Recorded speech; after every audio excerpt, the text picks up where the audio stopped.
ആദ്യമായിട്ട് അമ്മയുടെ ഈ സന്നിധിയിൽ വന്ന് സാക്ഷ്യം പറയാനായി പ്രത്യക്ഷീകരണത്തിൻ്റെ സാക്ഷിയായി എന്നെ ഉയർത്തിയതിന് ഞാൻ നന്ദി പറയുന്നു.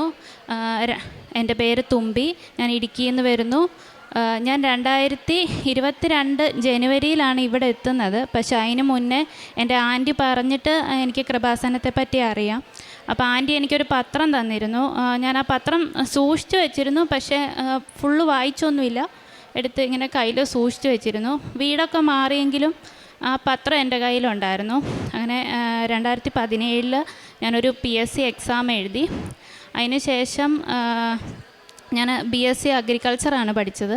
അതിന് ശേഷം 2020 അതിൻ്റെ റിസൾട്ട് വന്നപ്പം റാങ്ക് ലിസ്റ്റിലുണ്ടായിരുന്നു.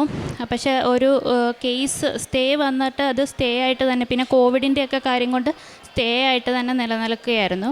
അപ്പോൾ അങ്ങനെ ഒരു ദിവസം ഞാൻ ഈ ആൻറ്റി തന്ന പത്രം എൻ്റെ കിട്ടി. അപ്പോൾ ഞാൻ ആ പത്രം എടുത്തു വെച്ചിട്ട് ഇങ്ങനെ യൂട്യൂബിൽ നോക്കി പ്രാർത്ഥിക്കുമായിരുന്നു. അങ്ങനെ ഒരു ഡിസംബറൊക്കെ ആയപ്പം ആൻറ്റി വിളിച്ചിട്ട് പറഞ്ഞു നമുക്ക് കൃപാസനത്തിൽ പോവാമെന്ന്. അങ്ങനെ 2022 ജനുവരി 12-ാം തീയതി ഞാൻ ആദ്യമായിട്ട് കൃപാസനത്തിലെത്തി. ഇവിടെ നിന്ന് പ്രാർത്ഥിച്ചു പോയി. അപ്പം ഞാൻ ദൈവത്തിനോട് പറഞ്ഞിരുന്നു, ഏതെങ്കിലും ഒരു അടയാളം ഇവിടെ വന്ന് ഉടമ്പടി എടുക്കുന്നതിന് എനിക്ക് തരണമെന്ന് ഞാൻ പ്രാർത്ഥിച്ചിരുന്നു. അങ്ങനെ നിന്നപ്പോഴാണ് ഒരു ദിവസം ഞാൻ ഇങ്ങനെ പ്രാർത്ഥിച്ചു കഴിഞ്ഞപ്പോൾ എനിക്ക് ഒരു ചേട്ടൻ കൃപാസനത്തിൻ്റെ കവറുമായിട്ട് പത്രം കിട്ടുന്ന കവറുമായിട്ട് നടന്നു വരുന്നത് കണ്ടു. അങ്ങനെ ഫെബ്രുവരി 12-ാം തീയതി ഞാനിവിടെ വന്ന് ഉടമ്പടി എടുത്ത് പിന്നെ പ്രാർത്ഥിച്ചു കഴിഞ്ഞ് 7 ദിവസത്തിനുള്ളിൽ എനിക്ക് അഡ്വൈസ് കിട്ടി. പിന്നെ മാർച്ച് 12-ാം തീയതി പിന്നെ ഞാനിവിടെ വന്നു. മാർച്ച് 12-ാം തീയതി വന്നതിന് ശേഷം മാർച്ച് 21-ാം തീയതി ഞാൻ അപ്പോയിൻമെൻ്റ് ഓർഡർ കിട്ടി, ജോലിയിൽ പ്രവേശിച്ചു. അപ്പം ഞാൻ അമ്മയുടെ മെറിറ്റ് കൊണ്ടല്ല, മാതാവിൻ്റെ ഗ്രേസ് കൊണ്ട് മാത്രം ലഭിച്ചതാണെന്ന് ഇപ്പോൾ ഉറച്ചു വിശ്വസിക്കുന്നു. അതോടൊപ്പം ഉടമ്പടി തൈലം, അതുപോലെ ഉപ്പ്, ഉടമ്പടി നേർച്ച വസ്തുക്കളെല്ലാം തന്നെ ഉപയോഗിക്കുമായിരുന്നു. അതിൻ്റെ ഫലമായിട്ട് മാത്രം മാതാവ് തന്നതാണ് ഈ ജോലി എന്ന് ഞാൻ വിശ്വസിക്കുന്നു. സാക്ഷ്യം പറയാൻ ലേറ്റായിപ്പോയി, അതിന് ഞാൻ ക്ഷമ ചോദിക്കുന്നു. അതോടൊപ്പം എൻ്റെ ചേട്ടന് ഇവിടെ വന്ന് പ്രാർത്ഥിച്ചതിൻ്റെ ഫലമായിട്ട് ജർമ്മനിയിൽ പോകാൻ പറ്റി. 3 വർഷമായിട്ട് ആളുടെ കല്യാണം നടക്കുന്നില്ലായിരുന്നു, അത് പെട്ടെന്ന് തന്നെ നടന്നു. അപ്പോൾ ഇത്രയധികം വലിയ അനുഗ്രഹങ്ങളും ഒരുപാട് ചെറിയ അനുഗ്രഹങ്ങളും എല്ലാം നൽകിയ അമ്മയ്ക്ക് ഒരുപാട് നന്ദി പറയുന്നു. കാരുണ്യപ്രവർത്തകയാളായിട്ട് പത്രം വിതരണം ചെയ്യുമായിരുന്നു. അതോടൊപ്പം പ്രായമായവർ താമസിക്കുന്ന ഓൾഡ് ഏജ് ഹോമിലേക്ക് സാധനങ്ങൾ വാങ്ങിച്ചു കൊടുക്കുമായിരുന്നു. പിന്നെ ചെറുതും വലുതായിട്ട് എന്നെക്കൊണ്ട് പറ്റുന്ന എല്ലാ സഹായവും എല്ലാവർക്കും ഞാൻ ചെയ്തു കൊടുക്കുമായിരുന്നു. അതിപ്പോഴാണെങ്കിലും ഓഫീസിൽ വരുന്നവർക്കും എല്ലാം പറ്റുന്ന സഹായങ്ങൾ ചെയ്തു കൊടുക്കും. ആത്മീയ ജീവിതത്തിൽ ബൈബിൾ വായന തുടങ്ങി, ജപമാല ചൊല്ലാനായിട്ട് തുടങ്ങി. അതുപോലെ തന്നെ രാവിലെയും വൈകിട്ടും കൃത്യസമയത്ത് പ്രാർത്ഥിക്കും. 3 മണിക്ക് എണീറ്റ് പ്രാർത്ഥിക്കാൻ പറ്റുന്ന സമയങ്ങളിൽ കൃത്യമായിട്ട് ആ സമയങ്ങളിലും പ്രാർത്ഥിക്കാറുണ്ട്. എല്ലാം തന്ന ദൈവത്തിന് ഒരുപാട് നന്ദി പറയുന്നു.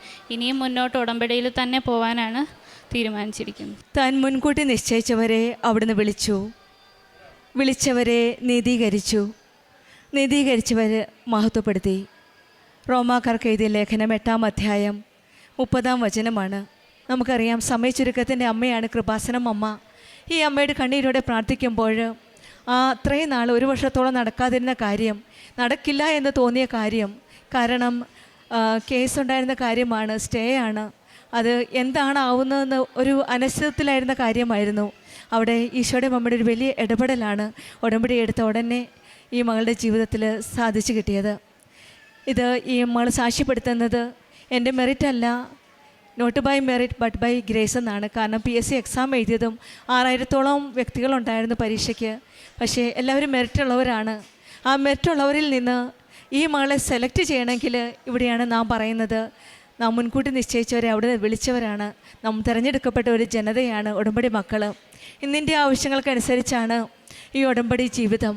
ഉടമ്പടി മക്കളുടെ ജീവിതത്തിൽ എന്ത് കാര്യമായാലും, ജോലി പ്രശ്നമാവാം, കുടുംബ പ്രശ്നമാവാം, രോഗാവസ്ഥ, ശാരീരിക ബുദ്ധിമുട്ടുകളാവാം, എന്ത് അവസ്ഥയായാലും ഉടമ്പടി മക്കളുടെ ജീവിതത്തിൽ ഈശോയും അമ്മയും ഇടപെടും. കാരണം നമ്മുടെ ജീവിതത്തിൽ ദൈവത്തിൻ്റെ സാന്നിധ്യമാണ് നമുക്ക് ഉറപ്പ് നൽകുന്നത്. അമ്മ ജീവനോടെ പ്രത്യക്ഷപ്പെട്ട ഈ ആലയത്തിൽ അമ്മയുടെ സാന്നിധ്യമുണ്ട്. അത് ആ അമ്മയുടെ സാന്നിധ്യമാണ് നമ്മെ ഈശോയുടെ അരികിലേക്ക് കൊണ്ടുപോകുന്നത്. കാനായിലെ വിവാഹ വിരുന്നിൽ അവർക്ക് വീഞ്ഞില്ല എന്ന് പറഞ്ഞത് അമ്മയാണ് ഈശോയോട്. ഇന്നും നമ്മുടെ ഓരോ കാര്യങ്ങളും ഈശോയുടെ പക്കലേക്ക് കൊണ്ടുപോകുന്നത് ആ അമ്മ തന്നെയാണ്. ആ അമ്മയുടെ കരങ്ങളിലേക്ക് നമ്മുടെ ജീവിതത്തിലെ എല്ലാ ബുദ്ധിമുട്ടുകളും പ്രശ്നങ്ങളും പ്രതിസന്ധികളും എല്ലാം ഏൽപ്പിച്ചു കൊടുക്കാം. അമ്മയിൽ വിശ്വസിച്ചുകൊണ്ട് അമ്മയുടെ കരം പിടിച്ചുകൊണ്ട് നമ്മുടെ ഉടമ്പടി ജീവിതം കൂടുതൽ വിശ്വസ്തതയുടെ കൂടുതൽ ആത്മാർത്ഥതയും മുന്നോട്ട് നയിക്കുവാനുള്ള കൃപയ്ക്കായി നമുക്ക് പ്രാർത്ഥിക്കാം. തുമ്പി വിശ്വനാഥന് കുടുംബത്തിന് ലഭിച്ച ഈ വലിയ അനുഗ്രഹത്തിന് നമുക്ക് കരങ്ങളടിച്ച് ദൈവത്തെ മഹത്വപ്പെടുത്താം. യേശുവേ നന്ദി, യേശുവേ സ്തുതി, ആവേ മരിയ. അത്യപൂർവ ദൈവാനുഭവങ്ങൾ ഇനി നിങ്ങൾക്കും സ്വന്തം. ഈ യൂട്യൂബ് ചാനൽ ഇതുവരെ സബ്സ്ക്രൈബ് ചെയ്തിട്ടില്ലെങ്കിൽ ഇപ്പോൾ തന്നെ സബ്സ്ക്രൈബ് ചെയ്യുക. ഈ വീഡിയോ ഇപ്പോൾ തന്നെ നിങ്ങളുടെ സുഹൃത്തുക്കൾക്ക് ഷെയർ ചെയ്തുകൊണ്ട് കർത്താവിൻ്റെ പ്രേക്ഷിതരാകുക.